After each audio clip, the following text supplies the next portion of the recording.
नमस्कार दोस्तों, मैं आपका अपना फार्मासिस्ट चैनल में स्वागत करता हूं। मेरा नाम नवीन सक्सेना है और मैं एक रजिस्टर्ड फार्मासिस्ट हूं। दोस्तों, आज हम बात करने वाले हैं म्यूकोरमाइकोसिस के बारे में, जिसको ब्लैक फंगस इन्फेक्शन भी बोलते हैं। जैसा आप सभी जानते हैं कि कोरोना की सेकेंड लहर बहुत ही घातक सिद्ध होती जा रही है। हर रोज 4 लाख से ऊपर पेशेंट आ रहे हैं और करीब 4,000 लोगों की रोज मृत्यु भी हो रही है।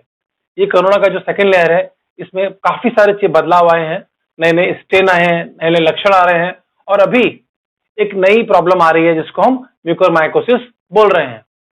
ये काफी घातक है और कुछ पेशेंट में तो इसमें मृत्यु तक हो जाती है।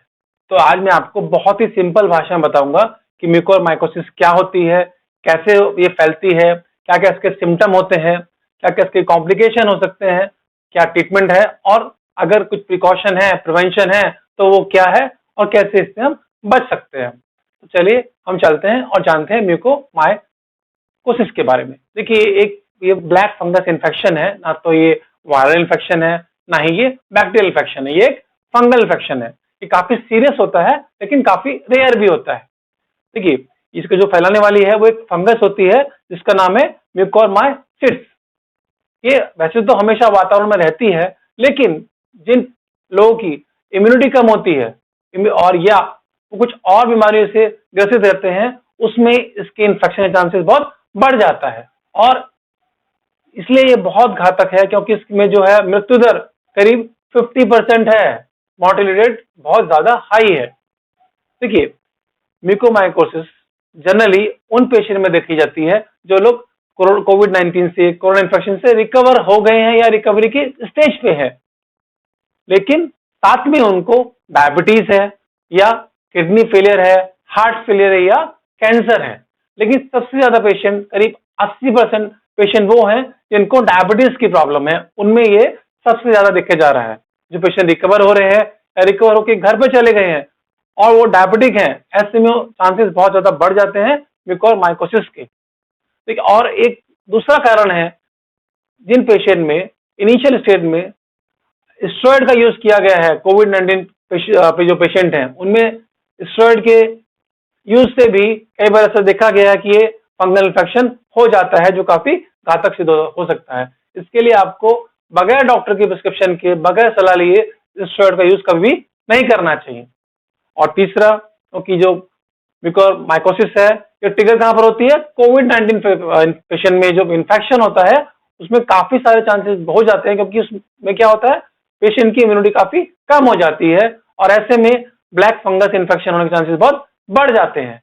ये हमारे साइनस को इफेक्ट करती है और लंग्स को इफेक्ट करती है, और क्योंकि इसका हम इनहेल करते हैं, जो इसके स्पोर्स होते हैं उनको हम इनहेल करते हैं और इस तरह से हमारी बॉडी में एंटर कर जाती है। लेकिन ये भी देखा गया है कि ये किसी भी हमारी बॉडी के किसी भी पार्ट को अफेक्ट कर सकती है। अब मैं आपको बताता हूं म्यूकोरमाइकोसिस के जनरल सिम्टम क्या होते हैं। देखिए, ये एक पेशेंट है, ऐसा जनरल आपको पर्टिकुलर टिपिकल सिम्टम ऐसे देख सकते हैं। इसमें क्या होता है, देखिए, हमारा फेस जो है ये काफी सुन्न जैसा हो जाता है। स्पेशल जो इसका इफेक्ट पड़ता है वो आंख पे पड़ता है और नाक पे पड़ता है। इसलिए क्या होता है, कभी कभी हमको सर्दी हो जाती है, नाक जो हमारी ब्लॉक हो जाती है, सांस लेने में कभी कभी दिक्कत होती है, और जो मेन सिम्टम आते हैं वो आंखों पे आते हैं। हमारी पलकें झुक जाती हैं, आंखें लाल हो जाती हैं, आंखों से पानी आता है, आंखें सूज जाती हैं और आंख के आसपास का एरिया, जैसे हमारे गाल है, कान के आसपास का एरिया, ये एरिया काफी सूज जाता है और पेन भी होता है। ये कुछ ऐसे टिपिकल सिम्टम है और आपको ध्यान देना चाहिए कि अगर आप कोविड-19 से रिकवर हो गए हैं और आपको ऐसे सिम्टम आ रहे हैं तो आपको तुरंत डॉक्टर से संपर्क कर लेना चाहिए।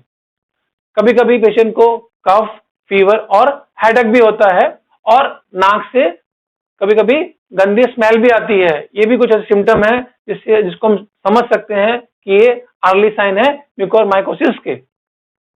और कभी कभी नाक के आसपास का एरिया, नाक के अंदर का एरिया काला पड़ जाता है, उस पर ब्लिस्टर आ जाते हैं और कभी कभी रेडनेस भी हो जाती है। तो ये कुछ सिम्टम है जिससे ऐसा कुछ आने पर आपको तुरंत डॉक्टर से संपर्क करना चाहिए और डॉक्टर डिसाइड करेगा कि उसको क्या क्या इन्वेस्टिगेशन कराने हैं, जिससे कि आपका ट्रीटमेंट जल्दी चालू हो सके। मैं आपको बताता हूं म्यूकोरमाइकोसिस क्यों इतना खतरनाक है और इसके क्या क्या कॉम्प्लिकेशन हो सकते हैं। जैसे मैंने बताया कि म्यूकोरमाइकोसिस हमारी आंख को अफेक्ट करता है। ठीक है, इसमें क्या होता है, ब्लाइंडनेस होने का खतरा रहता है। बहुत सारे केस ऐसे देखे गए हैं जिसमें पेशेंट की आंख को भी निकालना पड़ा है क्योंकि वो सीवियरली डैमेज हो जाती है और उससे दिखना बंद हो जाता है।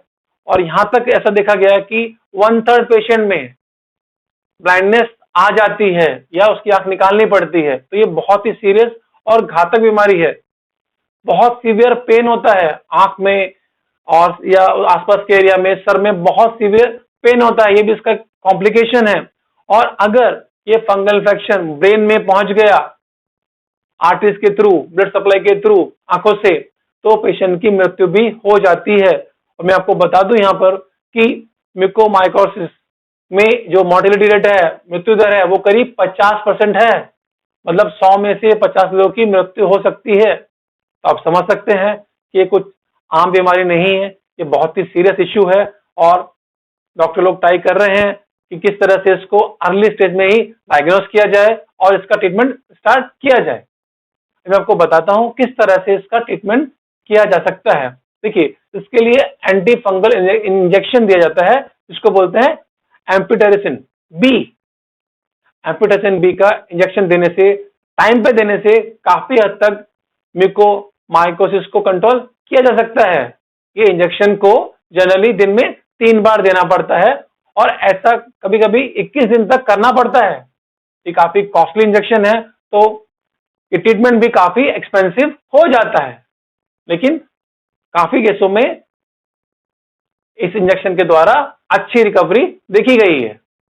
अभी आपको बताता हूं किस तरह से आप इसको प्रिवेंट कर सकते हैं या कुछ क्या प्रिकॉशन आप ले सकते हैं। देखिए, वैसे तो कोई तरीका है नहीं इसको प्रिवेंट करने का। अगर इन्फेक्शन हो गया है आपकी बॉडी में तो इसको आप रोक नहीं सकते हैं, लेकिन हाँ, इसको आप सीरियस होने से रोक सकते हैं और इसको इनिशियल स्टेज में आप कंट्रोल कर सकते हैं।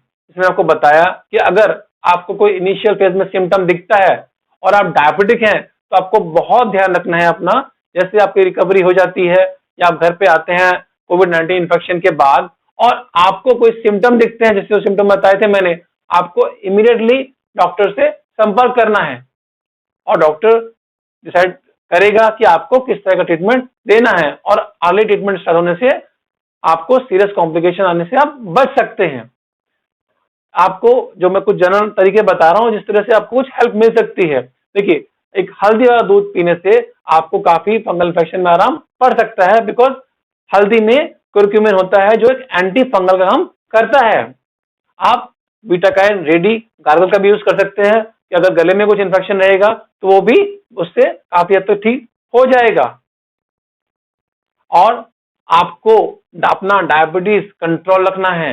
आपको जो मेडिकेशन स्टार्ट है वो मेडिकेशन आपको लेना है, बिकॉज डायबिटिक पेशेंट में सबसे ज्यादा म्यूकोरमाइकोसिस के केसेस देखे गए हैं। तो आपको हमेशा अपनी डायबिटीज को कंट्रोल में रखना है और जो भी मेडिकेशन आप ले रहे हैं वो कंटिन्यू करना है।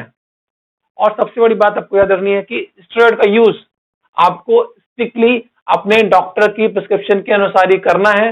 जिस डोज में डॉक्टर ने बताया है उसी डोज में करना है और जितने दिन तक बताया है आपको उतने दिन तक ही स्टेरॉइड का सेवन करना है।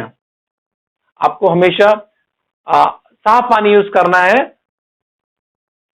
जिसमें अपना जो O2 सप्लायर होता है उसमें ह्यूमिडिफायर में आपको हमेशा क्लीन वाटर यूज करना है, क्योंकि वो भी कभी कभी इन्फेक्शन के कारण बन जाता है और उससे म्यूकोरमाइकोसिस का ग्रोथ हो सकती है। और जहां पर पेशेंट को रखा गया है वो एरिया भी काफी साफ होना चाहिए, जिससे कि फंगल इन्फेक्शन होने के चांसेस काफी कम रहता है। तो मैं आशा करता हूं आप समझ गए होंगे म्यूकोरमाइकोसिस क्या है, क्या क्या सिम्टम होते हैं, किस तरह के पेशेंट में ये ज्यादा चांसेस हैं ये इन्फेक्शन होने के, क्या क्या कॉम्प्लिकेशन हो सकते हैं म्यूकोरमाइकोसिस के, क्या क्या ट्रीटमेंट है और किस तरह से आप अपने को प्रिवेंट कर सकते हैं और किस तरह से अर्ली डायग्नोसिस के द्वारा आप सीरियस कॉम्प्लिकेशन से बच सकते हैं। तो मैं आशा करता हूं आपको म्यूकोरमाइकोसिस के बारे में ये वीडियो अच्छा लगा होगा। अगर ये इन्फॉर्मेशन आपको अच्छी लगी है तो प्लीज इस वीडियो को लाइक करिए, शेयर करिए और मेरे चैनल आपका अपना फार्मासिस्ट को सब्सक्राइब करिए। धन्यवाद।